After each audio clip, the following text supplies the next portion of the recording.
Assalamualaikum warahmatullahi wabarakatuh. Selamat pagi anak-anak. Waalaikumsalam warahmatullahi wabarakatuh. Selamat pagi, Pak. Selamat pagi, Pak. Sudah sarapan anak-anak?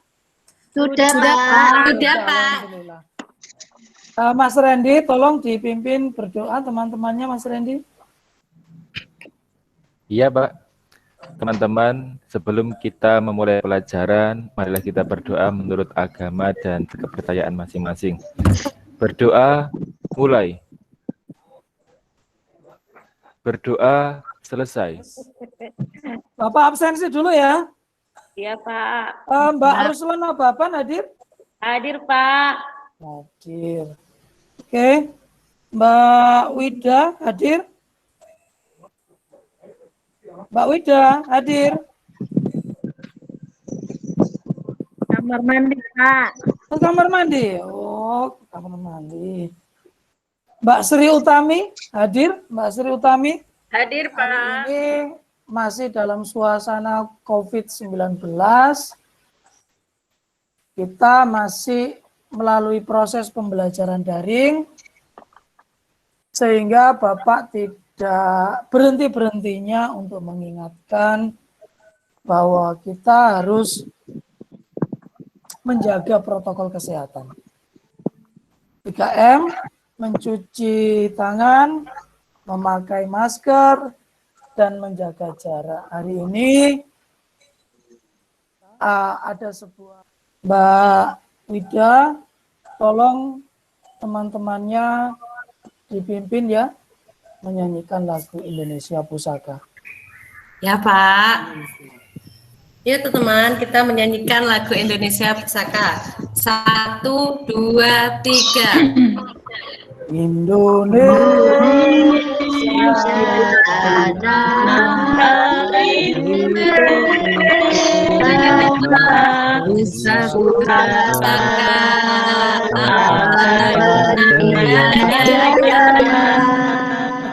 tujuan pembelajarannya, jadi ini tujuan pembelajarannya anak-anak.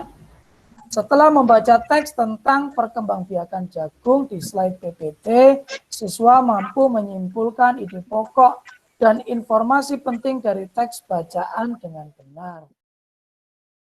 Pertama, Bapak akan mengajak anak-anak untuk mencari ide pokok sebuah paragraf dari bacaan. Nah, ini anak-anak pengertian ide pokok bisa dibaca.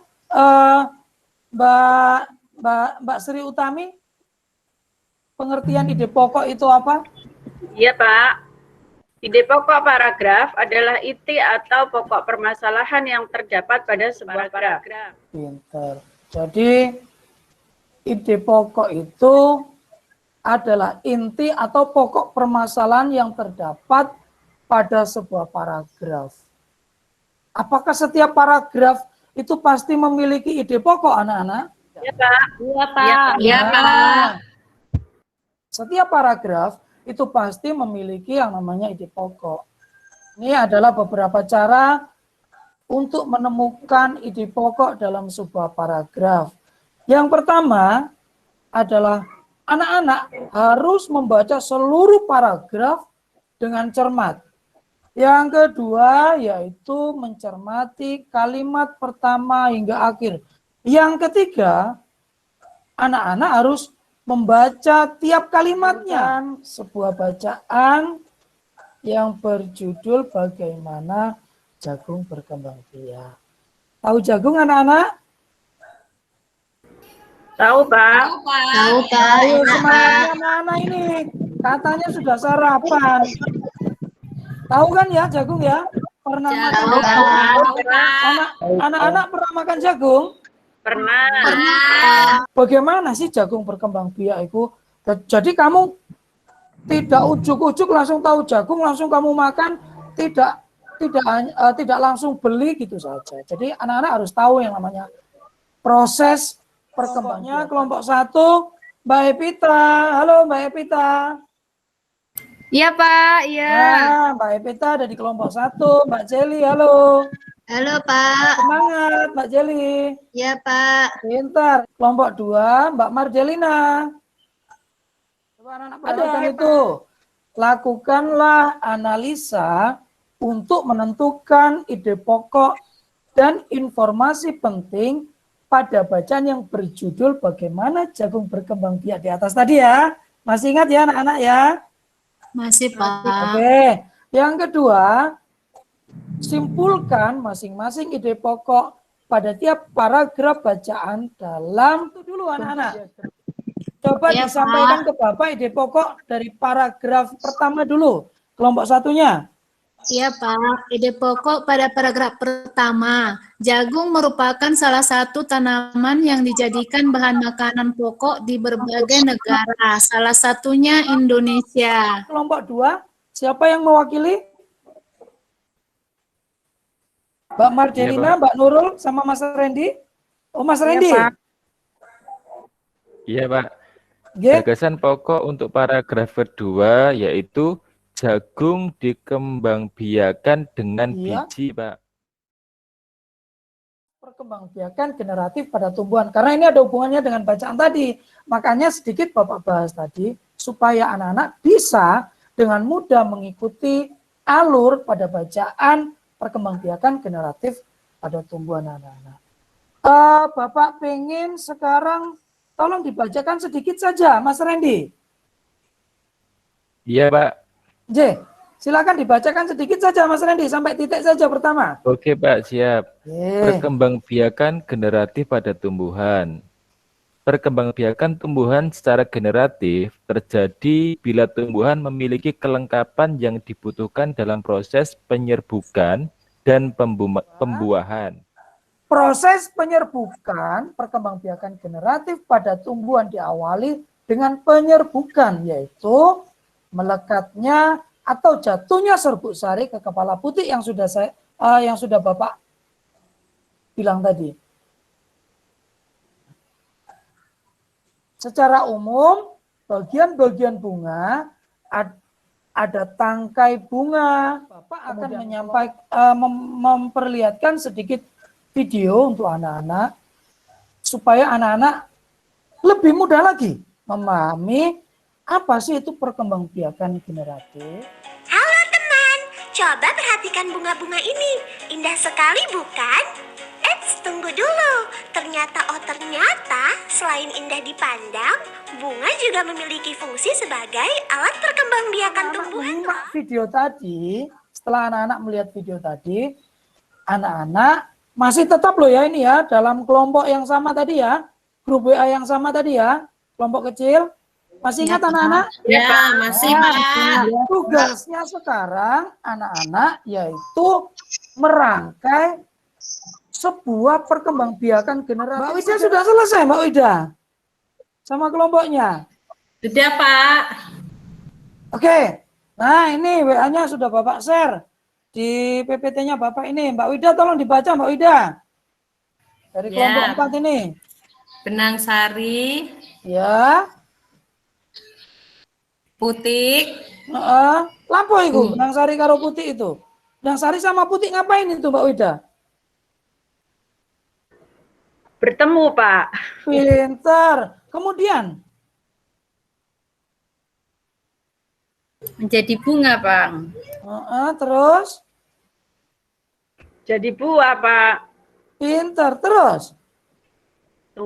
Kemudian jadi tumbuhan baru. Tumbuhan baru. Tepuk tangan. Google Form pada slide PPT yang Bapak tampilkan di situ. Nah, di situ ada kuis yang anak-anak bisa kerjakan. PPT berikutnya, kawasan Asia Tenggara. Coba anak-anak perhatikan di situ. Ada bendera Indonesia apa tidak di situ ya? Ada, Pak. Oh, Ya. ada satu apa dua itu bendera Indonesia? Satu, Pak. Satu, Pak. Yang satu mirip itu ada benderanya negara mana itu anak-anak? Singapura, Singapura, Pak. Singapura, Pak. Pintar. Anak-anak, peta yang anak-anak lihat ini adalah peta negara-negara yang berada di kawasan Asia Tenggara. yang tergabung dalam Association of Southeast Asian Nation atau ASEAN.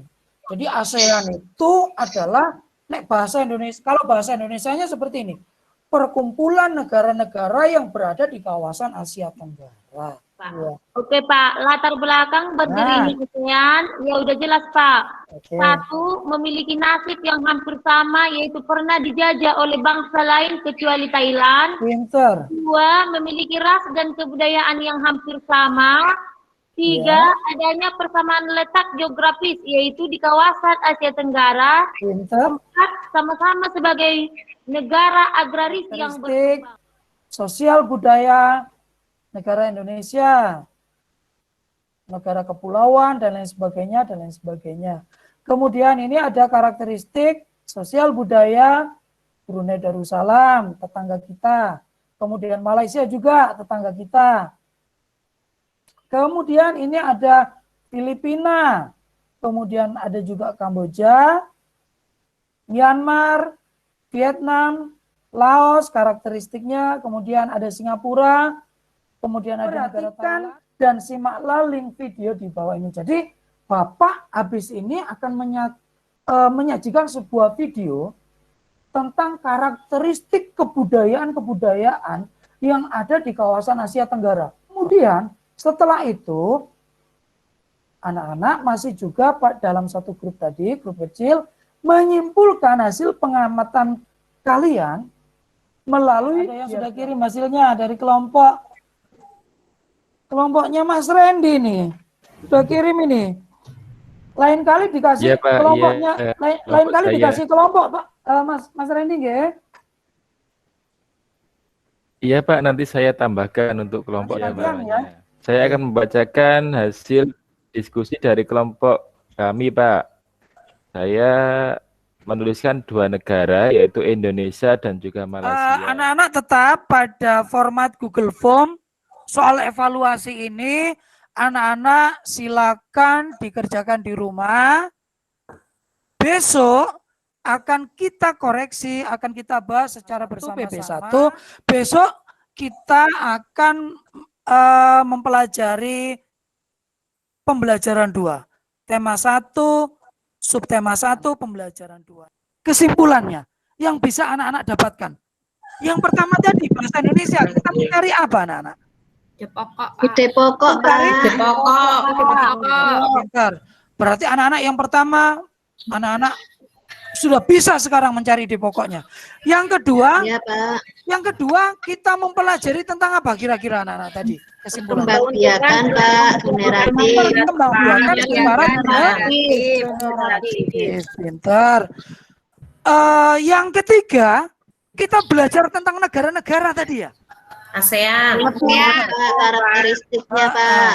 Karakteristik perbedaan sosial budaya negara-negara di Asia Tenggara. Bapak ingin anak-anak selalu menjaga protokol kesehatan. Banyak sekali korban-korban COVID-19. Anak-anak tetap harus menjalankan protokol 3M. Memakai masker, mencuci tangan, menjaga jarak. Teman-teman, marilah pembelajaran hari ini kita tutup dengan doa agar pembelajaran atau materi yang disampaikan Pak Widodo bisa bermanfaat bagi kita. Berdoa, mulai. Berdoa, selesai. Terima kasih Bapak Ibu, terima kasih kawan-kawan. Sama-sama, Pak. Sama-sama, Pak.